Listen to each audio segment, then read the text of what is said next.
যে প্রকৃত ভক্ত হয়, বাড়িতে স্ত্রী পুত্র আছে কিন্তু ভগবানকে দিয়ে প্রসাদ পায়, প্রকৃত ভক্ত কোনোদিন 21টা বাড়ির বেশি ভিক্ষা করে না।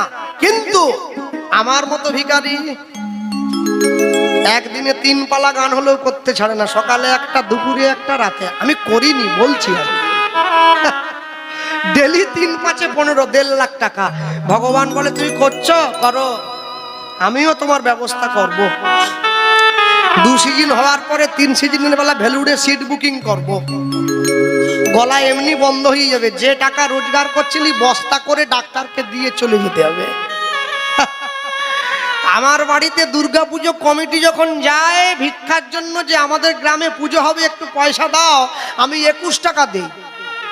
আর আমার ছেলে দুর্গাপুজোয় ঠাকুর দেখতে বেরোবে, তার জুতোর দাম 6000 টাকা। ওরে আসল জায়গাটায় দে, নকল জায়গাটায় দিয়ে কি করবি?